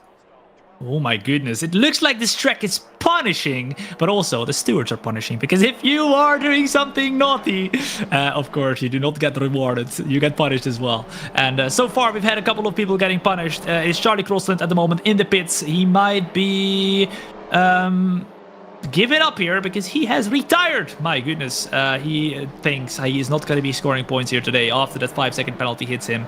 And he will be ending his race short there. But 12 minutes to go then, and we have a 2-second gap here at the lead. However, behind we have gotten the battle still very, very close, because as you can see right here, Mattea super close to Viala, who was very quick in the first race, but looks like he's struggling just a tiny bit more. Now, obviously, the car setups are going to be a little bit different here too, a little bit of a longer race, or maybe they're going to have a very similar setup, but maybe the setup works better in that sprint race, which is shorter and where the tires are under a little bit less stress. This one though, they're gonna have to try and keep them alive all the way from start to finish. We'll see as well with these Alpine A110 cars that they're gonna start sliding towards the end when that tire wear starts kicking in. I drove this series in the very first season that it was out. Super fun cars to drive, and very, very drifty, but I like to drift them, but that is not the way to go if you want to be quick. Funnily enough, I wasn't quick, but right. So it kind of fitted my style. Absolutely. Well, Maciej Malinowski just trying to fend off the attack of Luke Whitehead at the moment in P7. At the moment, that's actually, sorry, it's Isaac Gillison behind him. So Whitehead just dropping behind Isaac Gillison. So that's a position gained for him. But I've been looking at the lap times. I mean, Schoeniger is consistently 0.2 quicker than everybody behind him. Nobody's able to match him at the moment. So unless something really drastic happens for him, it looks like it's going to be a done deal for him to take home this brilliant prize. Tinko van der Velde, though, is not giving up. You can see on the back of Lucas Mattea in P5, Wojciech Fiala in P4 as well. And he'll be trying to just make sure he can secure himself even a top 3 in this championship, which would be a great result for the young Dutchman. We'll see if he can do that. Lucas Mattea, though, punching above his weight here, P5 in amongst all these guys up the front in this championship. You can see now this is one of his best performances so far this season, and it's coming right at the very end. Dominic Blyer in P10. You can see Matthias Zampeddi behind him at the moment, just losing a place for just getting a position right there. He's looking. Dominic Blyer also has a 10-second penalty, but that's Jaroslav Honzik who's just made the move on him. So that's P11 for Jaroslav Honzik. Well, that'll actually be a P10 for him, because he's behind Dominic Blyer, and Dominic Blyer has a penalty, so that'll be points for Jaroslav Honzik in this round if he manages to hang on to that position. But Isaac Gillison having a great drive here today. P8 for him at the moment, challenging Maciej Malinowski in P7. Of course, Maciej was competing in SRO yesterday, took home a victory there as well, so I'm sure he hasn't had a lot of time to put into this today, but still driving up in the top 10. 100%. Marco Pagis now in P3 once again as well. Of course, been overtaken here by James Baldwin as he started P2 a little bit earlier, as he made a mistake going out of the very last turn, which we haven't really seen happening so far, but perhaps under pressure here. It was a little bit too big of a pressure here there, and just a tiny mistake, and James Baldwin up at the P2. However, it's still very, very close, especially for that move in P4, P5, P6. It is incredibly close because they're all 2/10 away from each other. And of course, Mattea, with that 5-second penalty, is going to drop behind, but he needs to make sure he stays in that battle, because behind are going to start battling as well. And Malinowski already 4 seconds behind over Tinko van der Velde. And there we go then, a little bit of a different line for the car of Tinko van der Velde as he goes wide, goes over the gravel then, loses a heap of time and he has to regroup, get closer once again. But my goodness, it is going to be trying to take different lines that is going to help you or lose you a lot of time, because just being outside of the line was a little bit too much outside of the line. And he has to resort to the gravel and try to come back, but there's still 8 minutes to come back, so don't you worry. Tinko van der Velde, you have an opportunity to gain some positions, and you will gain a position into that P5 position after the 5 seconds penalties are awarded. Yeah, I think even with the penalty, I think Matteo will still be inside the points, but he is going to drop down, of course, behind Tinko, behind Malinowski, and behind Gillison and Whitehead, I think, just about. But he needs to obviously keep maintaining or building the gap if he possibly can for him right now. But Matteo doing a good job right there. You could sort of see when he saw Van der Velde was going to go for the move, dive to the inside. I think that just put Van der Velde off slightly, just missed his braking point ever so slightly, and had to take to the runoff on the right-hand side. So that's given Matteo a bit of breathing room to try and attack Wojciech Fiala in P4 for the moment. Page sort of on his own right now, P3, 8/10 to Baldwin in front, but the gap is 2.8 seconds between Dennis Schoeniger and James Baldwin, and Schoeniger also has the fastest lap as well. He's almost trying to take a full clean sweep of the prizes. I mean, he's taken home the fastest qualifier from the time trial event, and he's obviously trying to go for the most amount of fastest laps at the moment, because that's also a massive prize as well. So he could be walking away with a lot of prizes this evening. Yeah, very interesting to hear what he's going to do with all the prizes he's going to win. If it stays like this, remember, no commentator's curse here, because he still has to finish this race. Because if you want to win, you first have to finish. Exactly.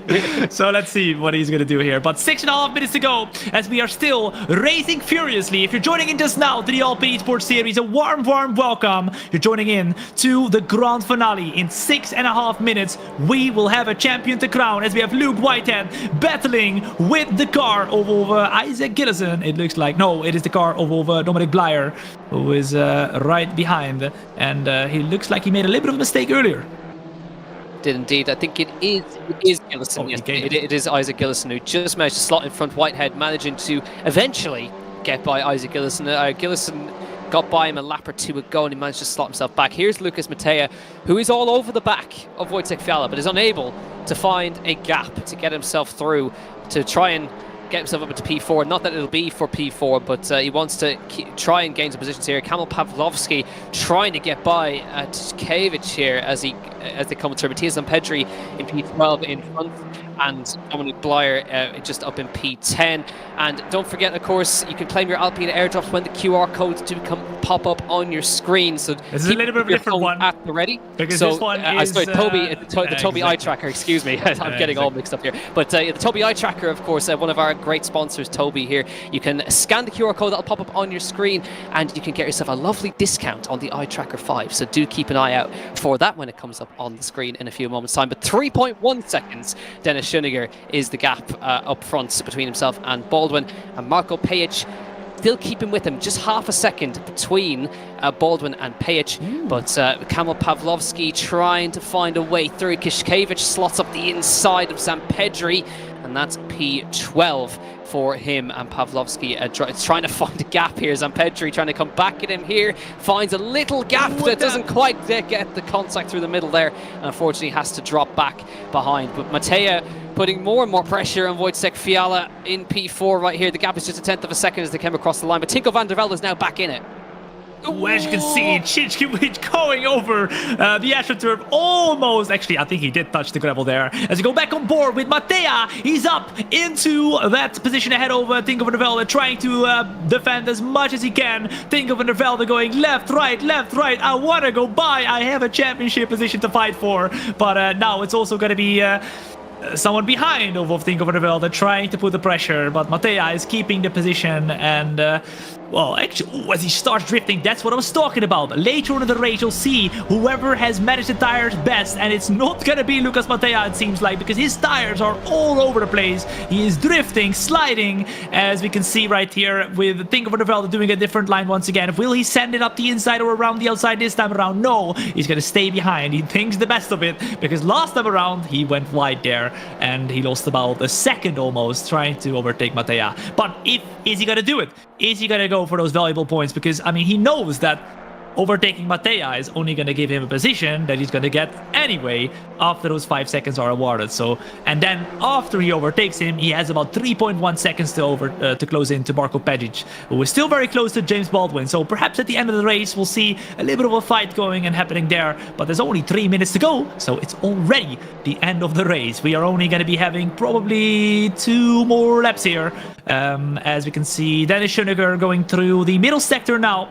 Lucas Mattea holding on to that position for his dear life, sliding, there we go, more sliding, and there's gonna be a moment here. Dennis Schoeniger though, looking focused as ever at the moment in that P1 position, 3.2 seconds in front of anybody else, and that anybody else is James Baldwin, who is our reigning champion, but not for any longer if it stays like this. Lucas Mattea has picked up another 5-second penalty. It's now 10 seconds. That's going to be added to his time. I would imagine that's for the contact between himself and Wojciech Fiala. So that's going to add insult to injury. So Van der Velde is going to get a free position anyway.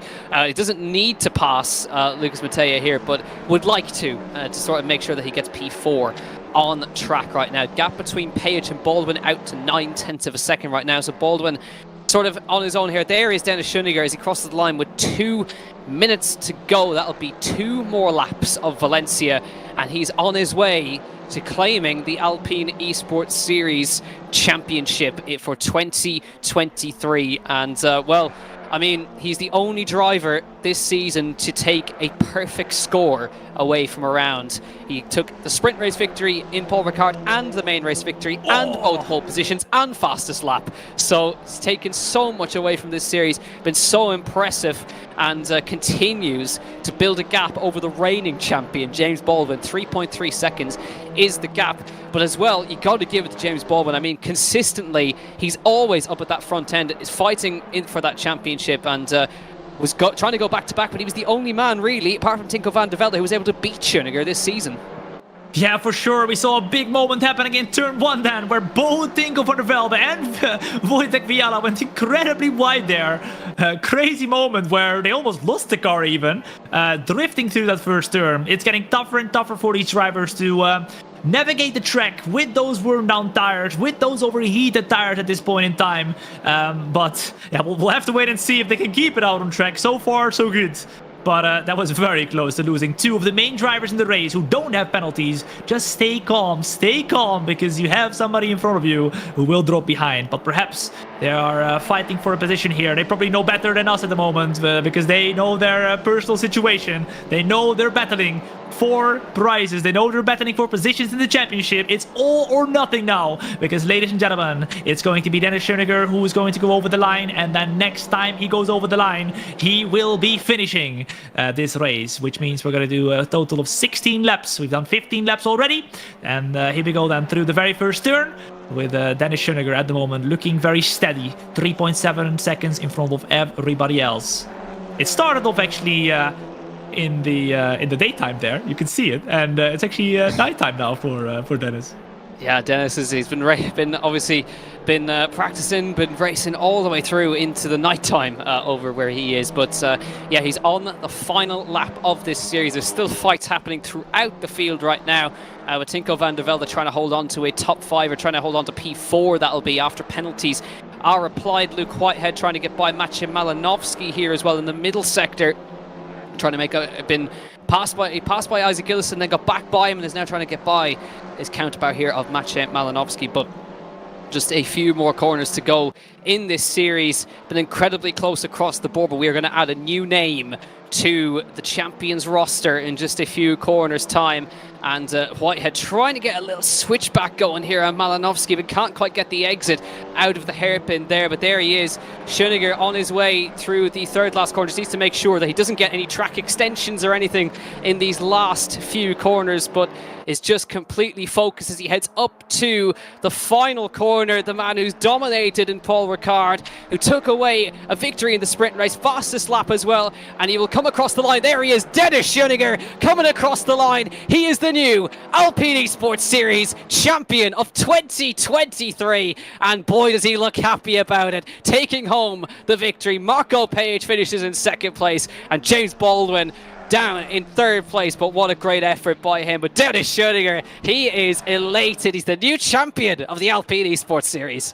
Oh my goodness, well done to him, Dennis Schoeniger. Look at how happy he was going over the line. It is Jaroslav Honzik who finishes P11, but of course we have a couple of penalties being rewarded still, so Jaroslav Honzik will go and get into that point scoring position as well. But it is Dennis Schoeniger who becomes, of course provisionally still, let's see what it's going to be like, but it looks like there's no going about it. Look at how, oh man, that was crazy. The happiness, the absolute relief of him going over the line, getting that championship win, and well, we'll hear from him very soon in the interview, winning some big prizes here tonight. Awesome stuff. Yeah, that's brilliant to see. You love to see the raw emotion when after all the focus that goes into these championships, so much practice, so much effort that goes into it, and trying to stay focused for those laps and the amount of prizes that are on the line here. I mean, that was wonderful to see from Dennis Schoeniger. But brilliant stuff. We're going to take a short break, and we'll be back in just a few moments with our interviews.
I don't think anyone thought that Counter-Strike Global Offensive would have the impact it's had, and that impact has grown over the last decade. I've got to see players have their dreams come true, and often I'm at the side of the stage when they do that. Katowice in 2019, it might have been the third major won by Astralis, but I think that was the most important major that they won. Watching that team work and support each other right through to the end of that tournament, I don't think I'd seen something like that before. I don't think I'd seen the meaning of a team close up until I watched that team. I think when you followed someone and you finally see them raise a trophy, there's something written in their face. All the pressure, all the grind, everything that's being thrown at them, all of those things dissolve, and it's almost a pressure gauge going off when they lift that trophy. There's nowhere else in the world they'd rather be. When I went to Intel Extreme Masters Sydney, but when I got to Sydney, it was like I was part of the community, and that meant so much to me, to actually be seen as part of something. It's been surreal seeing how much this game means to people and seeing how it's changed people's lives, before I even talk about it changing my own.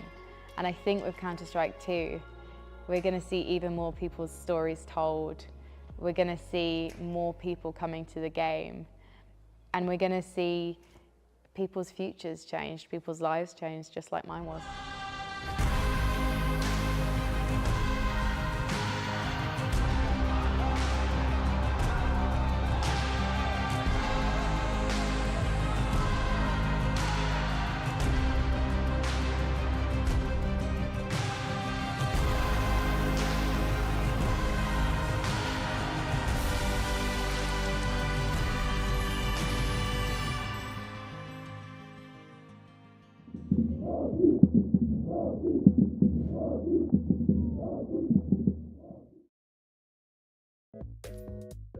And we've had a chance to draw our breath after that. But if you did enjoy that previous video, that was the Blast Major in Paris. I know, Thom, you were at it. I mean, imagine if we had this series with a crowd like that. Oh my goodness. Someday it's going to happen, okay? It's going to happen, I promise you. Yeah, absolutely. But here is the confirmation then of the championship standings. Well, this round. This is our race results. Dennis Schoeniger taking the main race victory on 33 points, and of course taking the victory of the total round as well. 33 points scored. James Baldwin with the second place score, 25 points total, taking the sprint race victory and P3 in the main race. Marco Pejic taking third place. He took second place in the main race. And then you have Wojtek Fiala with a consistent score, 16, same as Tinko van der Velde. And Luke Whitehead taking home 9 points from this round. Maciej Malinowski, Lucas Mattia scoring 5 points in the sprint and not scoring anything, unfortunately, because of the 10-second penalty that he got in the main race. Isaac Gillison taking home 4 points, and Gert Fischer, of course, did not manage to finish the main race in the end. But here is the championship standings then. At the top, Dennis Schoeniger on 91 points becomes the new Alpine Esports Series champion, but Tinko van der Velde just hung on to P2. James Baldwin just 3 points behind in the end. But we have now the confirmed champion with us. Dennis Schoeniger, you are the new Alpine Esports Series champion. You're taking home amazing prizes. How does that feel? Amazing. That's amazing. Not really much more to say. We saw you go over the line. We had your camera up, Dennis, and we could see the straight up like the relief. Like, how was that for you to feel like going over the line and knowing you're the champion after like 6 races of pure like focus?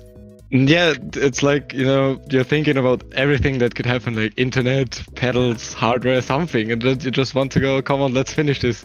And then it's just the tricky part, not let anything of that inside your head and just keep it on the track and push it. Absolutely. So well, amazing. You now get the chance to drive the car you've just driven for 6 races for real. The GT4 Alpine. You're taking up $3,000 in QNX. You're taking up $25,000 in Alpine tokens as well. I mean, but probably I would imagine you're most excited to have a go in this car for real. Yeah, I mean, driving in real life is always like the big target for, like, driving in real life. The cars is amazing. Just thinking about it, and I don't know what to say. Obviously, you take home $25,000 in Alpine fan token as well, Dennis. Do you have any plans yet? What you're gonna do with it? Absolutely not. just gonna get it ready for whenever you get the plans in the end. Yeah. Awesome stuff, man. Yeah, brilliant stuff. Well, Dennis, I'm sure there's going to be some quiet celebrations this evening, but we'll let you go. And congratulations, you are the champion, Dennis Schoeniger. Thank you very much, man. Awesome job. So that was a very happy Dennis Schoeniger. I mean, that's probably the happiest we've seen him all season. He's always very measured, always very focused. But today we saw him finally release all of that focus and attention, and I mean, we've consistently seen over the course of the season, everyone's been amazed at how quick Dennis has been. They've been like, how is he this quick in the GT4? But now we get to see, is he as quick as he is in the sim for real? Yeah, and we're going to have James Baldwin coming in very, very soon as well to talk with who was the reigning champion. Unfortunately, no longer. But he actually goes and grabs a very good championship position as well. And here we have him, James Baldwin, my man. How was that for you, my guy? Welcome back in. Hey. Yeah, it was good. A good final round. Good points. I think I was 3rd in the championship. So, yeah, obviously came into it to win it, but overall, I'm happy. I mean, definitely lacked pace in the dry, especially to Dennis and some of those Williams guys. But yeah, me and Marco put some work in for this final one, and we closed the gap. Yeah, just wasn't enough to quite get P2. It was really close, but I really enjoyed it. It was good. Yeah, absolutely. Well, I mean, we were talking last week. Valencia was sort of new for everybody. There was a lot of different things to do. You did manage to it was about 3 points in the difference, I think, for P2 in the championship. But it must be difficult. Of course, there's lots of different championships happening at once. So even to still get P3 in a championship like this must be positive. Yeah, exactly. New track. a really technical track as well. I was struggling to sort of nail it in practice, but yeah, me and Marco sorted that out. As you say, there's loads of championships going on in the minute. I'm doing ESL R1 at the same time, which is very intense. We've been doing the BOP week this week, which involves like loads of hot lapping in all the different cars, because next week is the major. So yeah, it's quite a bloody, what am I trying to say? It's strenuous time with practice, but as you say, P3 in the championship with this grid, it's a really strong grid. I'll take it. You know, it's not too bad. Absolutely. Well, I mean, we've had plenty of action over the course of the season. I know you're prepping for ESL R1 right now. I'm sure the air conditioner is working overtime. Oh, do you know what? It's actually off at the minute. I turned it. I was getting a bit hot at the end of the race, and I was like, "What's going on?" But yeah, I should have turned it on. Maybe that's what it was. Maybe I would have kept on with this if I had the aircon on. It was for realism purposes in Valencia, it's hot as well, you know. So yeah, exactly. Yeah. Well, I mean, now we might have just figured out the secret to James Baldwin's pace is air conditioning. Thanks, guys. Thank you. I appreciate that. Secret's out. But James, congratulations! You took the sprint race victory, P3 in the championship, and best of luck for the rest of your calendar. Cheers, guys. Thanks. Congrats, man.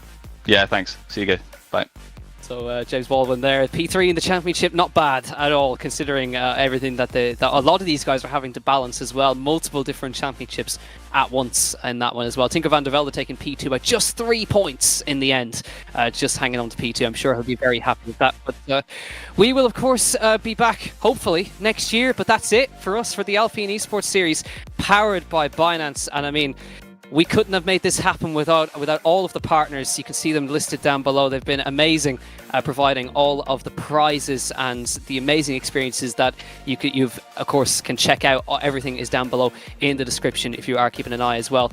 But as well, a big thank you to Binance. They're our title sponsors. They provided the prize pool as well, which of course Dennis Schoeniger is taking home $25,000 worth of Alpine fan tokens, and we'll see what he does with them. Let's wait and see. But a big thank you, of course, to all the team behind the scenes as well, to all the stewards who've been so hard at work for the past 3 weeks. And there were a lot of penalties. A lot of penalties. Of course, we had no penalties in the main race last time, and now we had a load of them in the main race, which just shows you. But a big thank you, of course, to Mike and to all the team who've been doing all the cameras in the back as well. A lot of work going into the broadcast behind the scenes as well. And of course, a big thank you to Lewis McGlade. He was with us for round number 1 as well. And a big thank you to the big man beside me, Thom, who's been amazing this whole round. And yeah, it's been a great season. And a big thank you to all the partners as well. But Thom, have you enjoyed it? Oh, 100%. This Alpine Esports Series once again showed that this championship is the pinnacle of sim racing. You've seen them so close to each other, fighting for those big prizes. And I think like my favorite moment here was Dennis Schoeniger opening up after he won that championship, going crazy, and then of course he got to like kind of get together there and get into our interview, and he was like, yeah, it was cool, man. But he was happy. You saw how happy he was, and it just shows that this is a championship like with actual pressure behind of it, and that's what makes it so awesome. It is raw emotion. That's what we love to see. But Dennis Schoeniger is the new champion, and hopefully we'll be back to crown a new one next year. But from myself, Jack Cunnane, from Thom, from all the team, thank you so much for watching, and we'll see you next time. Good night.